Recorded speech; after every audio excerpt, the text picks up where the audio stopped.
था। विचार शब्द बड़ा महत्वपूर्ण है। बोलत बोलत बाढ़ बिकारा, बोलते बोलते विकार बढ़ता है, क्रोध आ जाएगा, लोभ आ जाएगा, ईर्ष्या द्वेष पैदा हो जाएगी। इसलिए डॉक्टर से भी मरीज को बहुत बोलने की जरूरत नहीं है। जो समझा रहा समझ लो, थोड़ा जो बताना बता दो। डॉक्टर को मूर्ख मत समझो। बहुत बड़ा आल्हा बताओगे, उसको 50 मरीज और देखना है, फिर तुम्हारे ऊपर क्रोध का विकार पैदा हो जाएगा कि हटो निकलो यहाँ से। 10 मरीज का टाइम बर्बाद करते हो तुम, अभी गोली खाए समझ नहीं पाओगे। एक मरीज डॉक्टर के यहाँ गया, डॉक्टर ने पूछा क्या प्रॉब्लम है। तो वो मरीज ऐसे हाथ उठाया, ऐसे धरा कि डॉक्टर साहब दर्द बहुत। डॉक्टर सुबह से मरीजों को देख रहा था, देखते देखते सैकड़ों मरीज देखा, थक गया डॉक्टर भी। तो डॉक्टर को जाना था, बस तैयार था, लास्ट में वो पहुंचा, महात्मा था वो, बोला दर्द बहुत। तो डॉक्टर ने सोचा कि कानम दर्द है, तो कानम दवा भर के पिचकारी भर दे। तो बोला कानम नहीं है, दाढ़म। अरे बोल जल्दी बोल, टाइम नहीं। तो कानम भर के दवा, अब वो दवा झाग बनाई, तो कान साफ करे टाइम लगता। डॉक्टर का दिमाग उलझ गया फिर कि अभी की दाढ़ ठीक करें कि कान ठीक करें। बोला कानम दर्द हो लगे, उमा दवा भर दे डॉक्टर साहब। तो डॉक्टर बोला शांत रहो, सब ठीक हो जाए। दवा दिया दाढ़ दर्द की। तो पूछता है मरीज, डॉक्टर साहब इसको कब खाना है? बोले इसमें 2 प्रकार की गोली है, एक लाल रंग की है, दूसरी सफ़ेद रंग की। लाल रंग वाली सुबह भोजन बाद खा लेना, सफ़ेद रंग वाली शाम को खा लेना। तो मरीज जो है बोला ठीक डॉक्टर साहब धन्यवाद। उठा, वहाँ से बाहर निकला, कमरे के बाहर, और फिर 5 मिनट बाद लौट के आया। बोले डॉक्टर साहब एक चीज़ बता दो, ये गोली पानी के साथ खाना है कि दूध के साथ? तो डॉक्टर ने कहा गोली गर्म है, दूध के साथ खा। बोले धन्यवाद। फिर बाहर निकल, फिर आया 5 मिनट बाद, बोले गाय की दूध के साथ खाना है कि भैंस के दूध के साथ? तो डॉक्टर ने कहा जो मिल जाए उसी के साथ खा लेना, जिसका दूध हो। फिर चला गया, 10 मिनट बाद लौट कर आया, फिर गेट पर खड़ा झांके। बोले अब क्या बात है? तो कहा कि अब ये बात है, गर्म दूध के साथ खाना कि ठंडे दूध के साथ? डॉक्टर उठा कुर्सी से, और डॉक्टर खुद ही गर्म होगा। फिर दूध गर्म हो चाहे ठंड हो, तुम्हारे 2 थप्पड़ लगे, निकल यहां से बाहर, चंडाल कहीं का। अब बोलते बोलते बाढ़ बिकारा, सो बोलिए जो पढ़े बिचारा। मूर्ख मिलई मौन होई रहिए, मिली है संत बचन दुई कहिए। पंडित सो बोलिए हितकारी, मूर्ख सो रहिए झक मारी। कहीं कबीर अर्ध घट डोले, पूरा होई विचार ले बोले। बोलत बोलत बाढ़ बिकारा, सो बोलिए जो पढ़े बिचारा। बोलना आसान है, लेकिन क्या, कब, कहाँ, कैसे, किसके साथ बोलना चाहिए, ये बहुत कठिन है। बोलते तो सब है, बोलते बोलते झगड़ा हो जाता है, बोलते बोलते मारपीट हो जाती है, बोलते बोलते दुश्मनी हो जाती है, बोलते बोलते शत्रुता हो जाती है, बोलते बोलते धक्का मुक्की हो जाती है, और बोलते बोलते विधानसभा में मुक्काबाजी हो जाती, बोलते बोलते संसद भवन में पटकी पटका हो जाता है, और बोलते बोलते अफसर कर्मचारी में लड़ाई हो जाती है, बोलते बोलते पति पत्नी में गुत्थम गुत्थी हो जाती है। इसलिए याद रखना, मूर्ख मिलई मौन होई रहिए, मूर्ख मिलई मौन होई रहिए। मिलहि संत बचन दुई कहिए। एक आदमी की पत्नी मरी, तो जिस दिन पत्नी मरी तो वो आदमी 67 साल से बोला नहीं था।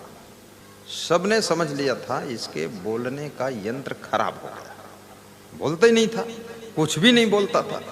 67 साल किसी से कुछ बोले नहीं, बिल्कुल चुप। और 67 नहीं, हंसो, कूद कूद कर हंसो, इमा कोई डॉक्टरी फर्क ना पड़ी। डॉक्टर भी हंसे, मास्टर हंसे, रोगी हंसे, दोनों स्वस्थ हो के चले जी हंसे। और हंसने से बादल से सूरज बाहर आ जी, वह हंसी थोड़ा मुस्करा एक बादल से बाहर, देखो आ रहा है। वह सोच रहा है यार इतना आनंद आ रहा है, हम कहाँ छुपे बैठे, थोड़ा मुस्कुराओ साथ में।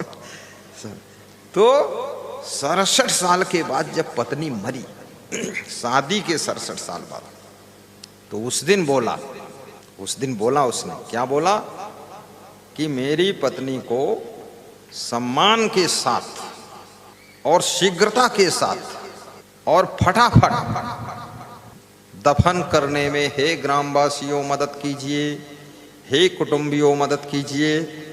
तो गांव वालों ने कहा अरे तू तो गूंगा था, बोलता नहीं था, बौरा था, आज तो ऐसा लेक्चर दे रहा है कि मदद कीजिए, ग्रामवासियों से निवेदन, ऐसा क्यों बोल रहा है? तो उसने कहा ऐसा इसलिए बोल रहा हूं, तेरे को बोलना नहीं आता था, बोला ही नहीं 67 साल तक। हम लोग समझे बोलने का यंत्र खराब हो गया, गला खराब हो गया, बोली निकलती नहीं, लेकिन बोला कैसे? तो उसने कहा जब से मेरी पत्नी आई थी वो इतना किचकिच करती थी, इतना गाली बकती थी, इतना उपद्रव मचाती थी कि उसके उपद्रव से मैंने बोलना बंद कर दिया। 67 साल बोला ही नहीं। आज वो मर गई, आज उपद्रव मर गया, किचकिच मर गई, हमारा लफड़ा मर गया सब। आज मैं खुशी से बोला हूं, हे ग्रामवासियों प्रार्थना है मेरी पत्नी को दफन करने में मदद कीजिए, शीघ्रता कीजिए, कहीं शाम तक फिर जिंदा हो गई तो फिर किचकिच शुरू हो जाए। ये है दंपति जीवन। दंपति नहीं, ये विपत्ति जीवन, आपत्ति जीवन, दंपति जीवन नहीं। कोई बात दिखा सकती, बहुत खुशी, क्योंकि बहुत लोगों पर यही बीती रहा है, सब हाल यह है। लेकिन वो 67 साल मौन रह नहीं पाएंगे, 2-4 मिनट रहते हैं, फिर वो चकाई के चकधुम तिकड़ी की तिकड़ में चलता रहता है। तो कबीर साहब कहते हैं मूर्ख से ज्यादा बोलोगे तो झगड़ा हो सकता है, इसलिए शांत रहो। मूर्ख मिलई मौन होई रहिए, मिलहि संत बचन दुई कहिए, पंडित सो बोलिए हितकारी, मूर्ख सो रहिए झक मारी। कबीर साहब अनुभवी संत, विचारवान संत, विवेकवान संत। कबीर साहब क्या कहते हैं कि जैसे गोली गुंबज की नीच परी ठहराए, तैसे हृदय मूर्ख का शब्द नहीं ठहराए। मूर्ख के शिखिलावते ज्ञान गांठिका जाए, कोयला होए न उजला जो सौ मन साबुन लाए।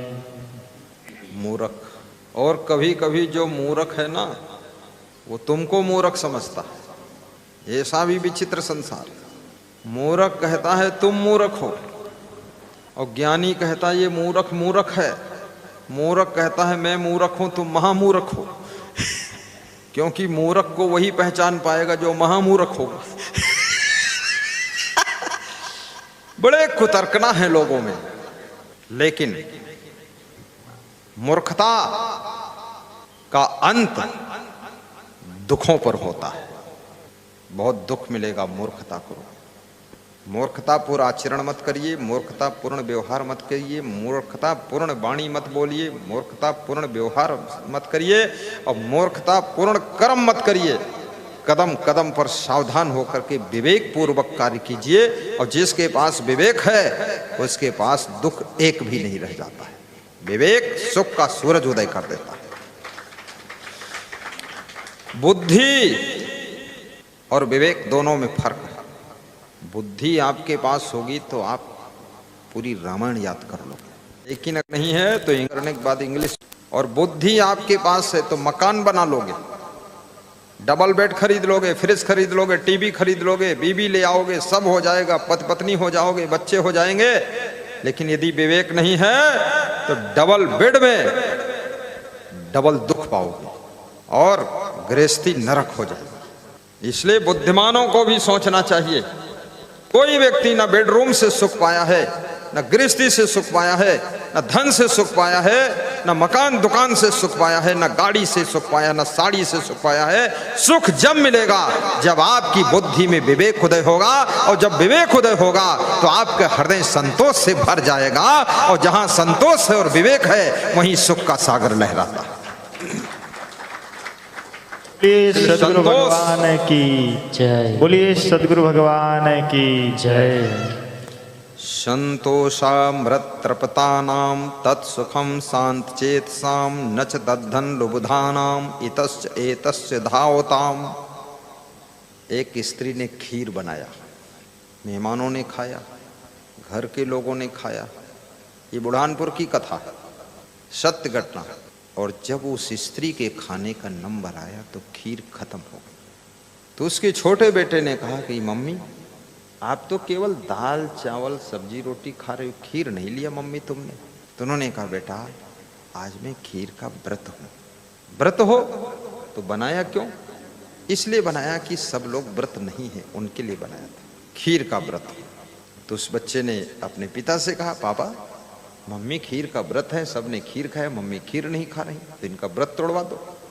तो उनके पति देव आए, बोले आज की बजाय कल व्रत ले लेना, आज खीर खा लो। बोले आज व्रत का संकल्प हो चुका है, कल की बात कल पर, आज की बात आज पर, आप तो टेंशन मत लो, प्रेम से जाओ।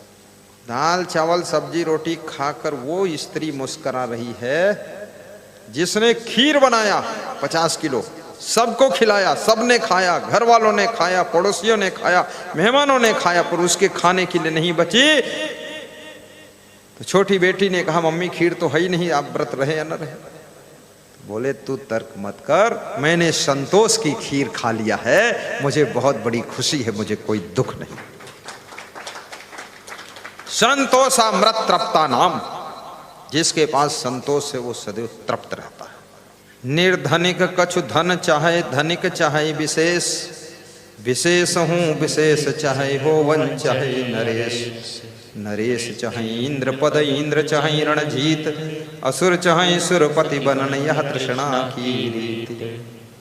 मनुष्य अपने मन को न समझा पाए तो उसके लिए समुद्र, अगर धन का समुद्र मिल जाए तो भी कम है, और यदि मन को समझा ले, संतुष्ट कर ले, तो उसके लिए जो है वो भी समुद्र से कम नहीं है, समुद्र से कम नहीं है। और जो है उसी को पा करके उसके मन में कोई गम नहीं है, मन में कोई गम नहीं। इसलिए अपने मन को समझाना सीखो। कबीर साहब बहुत बड़ी बात कहते हैं, समझे की गति है। समझाना समझना ये दो बात है। दूसरों को बहुत लोग समझाते हैं, खुद समझते नहीं। किसी पड़ोसी के घर में कोई मर जाता है, दूसरे पड़ोसी समझाने जाते हैं कि संसार मृत्युलोक है, आत्मा अमर है, शरीर नश्वर है, जाना एक दिन सबको पड़ता है, अब मत रो, शांत हो जाओ, धीरज रखो। 6 महीने बाद जब समझाने वालों के घर में कोई मरता है तो उससे ज़्यादा डबल रोते हैं, भों भों। तो वो पड़ोसी समझाने आ जाता है जो पहले रो रहा था 6 महीने पहले। वो कहता आत्मा अमर है, शरीर नश्वर है, संसार मृत्युलोक है, सबको एक दिन जाना पड़ता है। तो ये भी सोच रहा ये गधा 6 महीने पहले रो रहा था, अभी हमको ज्ञान देने आया है। वो भी सोच रहा है 6 महीने पहले ही हमको ज्ञान दे रहा था, अब ये खुद रो रहा है। दोनों अज्ञानी, दोनों मूर्ख, दोनों ज्ञान बांट रहे हैं। सोचो, दोनों भिखमंगा और दोनों दान बांट रहे हैं, कटोरम कुछ नहीं, दोनों कंगाल। ऐसे नहीं होता, खुद समझो, पहले स्वयं समझो ज्ञान क्या चीज है और स्वयं पर लागू करो। चलना संभल संभल के माया नगर यही है, चलना संभल संभल के माया नगर यही है। समझो, क्या लेकर तू आया बंदे, क्या लेकर तू जाएगा, पाप पुण्य तू लाया बंदे, पाप पुण्य ले जाएगा, मुट्ठी बांध के आया बंदे, हाथ पसारे जाएगा। धनदार गृह कुटुंबी नहीं साथ में चलेंगे, धनदार गृह कुटुंबी नहीं साथ में चलेंगे।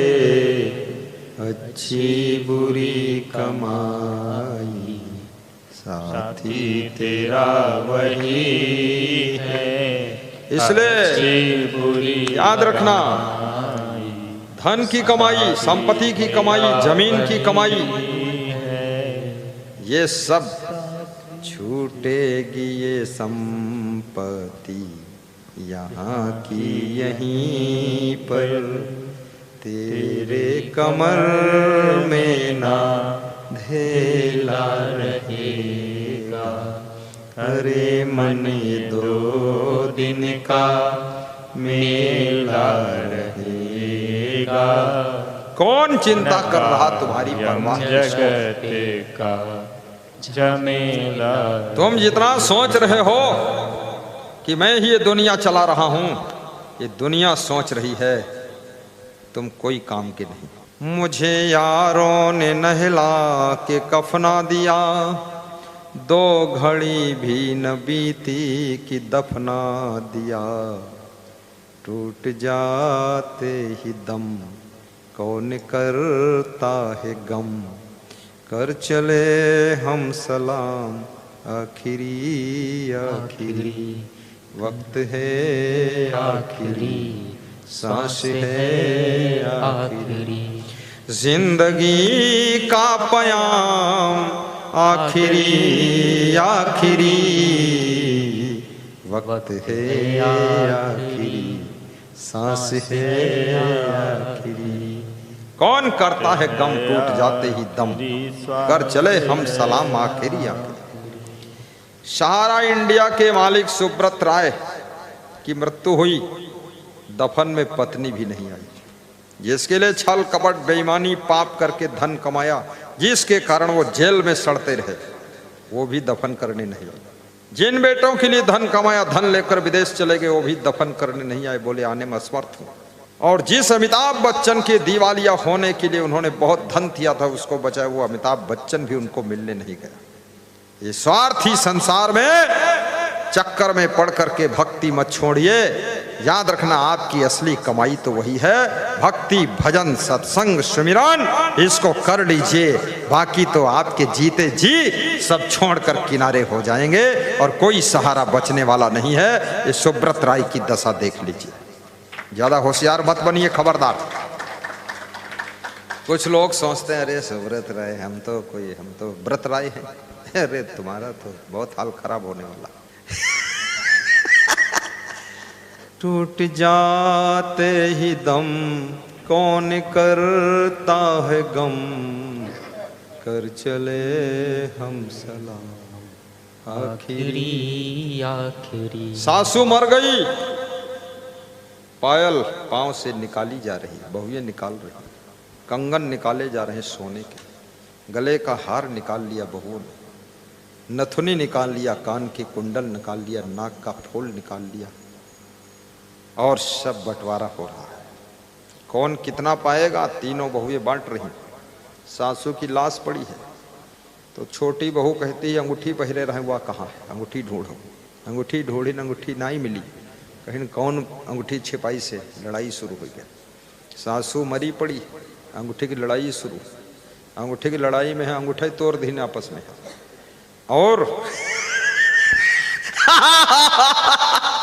और हुआ क्या, जब सासू जिंदा थी ये तीनों बहुएं ने ये बंटवारा नहीं किया कि इसको चाय कौन पिलाएगा, सासू कपड़ा कौन धोएगा। बंटवारा करो ना।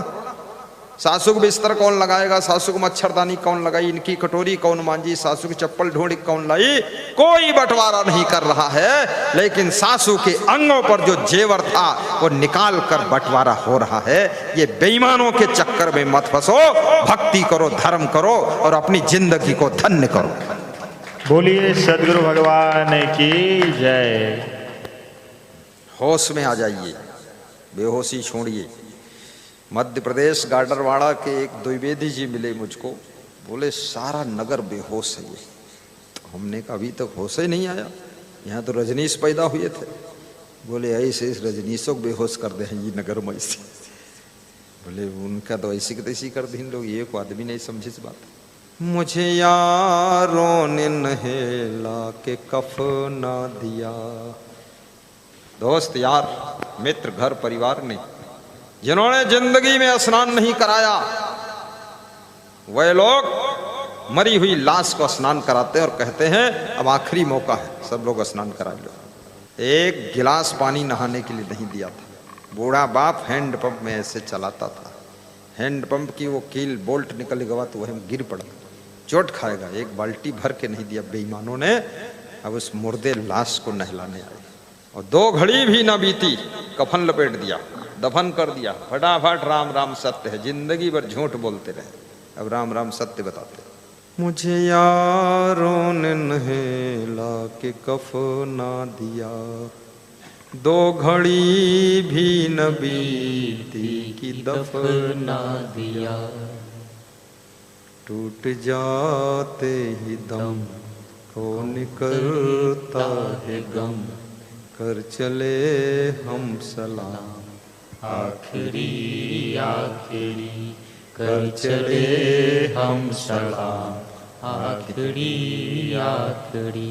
वक्त है आखिरी, श्वास है आखिरी, जिंदगी का पयाम आखिरी आखिरी, जिंदगी का पयाम आखिरी आखिरी, जिंदगी का पयाम आखिरी आखिरी आखिरी आखिरी। एक शराबी, उससे एक संत ने कहा शराब छोड़ दी, तो उसने कहा शराब छोड़ दूंगा, लेकिन छोड़ने से पहले एक जाम शराब और पिला दीजिए, क्योंकि अब छोड़ने ही जा रहा हूं। तो एक जाम पिला दीजिए फिर छोड़ देता हूं। तो संत ने कहा ऐसे ऐसे लाखों जाम पी चुके हो, छोड़ना मतलब छोड़ना, फिर जाम पीकर तब छोड़ना, इसके पहले भी तो जाम पी चुके हो, अनेक जाम पीकर भी नहीं छोड़ा, अब एक जाम पीकर छोड़ोगे तुम। तो शराबी क्या कहता है, मैं जिस दिन शराब छोड़ दूंगा उस दिन से जीऊंगा नहीं, अगर पीऊंगा नहीं तो जीऊंगा नहीं। संत कहता जब जियोगे नहीं तो पियोगे क्या, तो छोड़ने का मतलब क्या निकला, जियो भी और ना पियो, पियो नहीं लेकिन जियो सही, तब छोड़ना हुआ। शरीर छोड़ना नहीं है, शरीर छोड़ना आसान है, मर जाना आसान है, परिवार छोड़ना आसान है, गांव छोड़कर भाग जाना आसान है, धन छोड़ना आसान है, लेकिन याद रखना जन्म जन्म की गंदी आदतों को, बुराइयों को, चरित्रहीनता को छोड़ना बहुत कठिन काम है। जो इसको छोड़ देता है उसी को त्यागी कहा जाता है। साहिब बंदगी बोलो, साहिब साहिब बंदगी, साहिब बंदगी।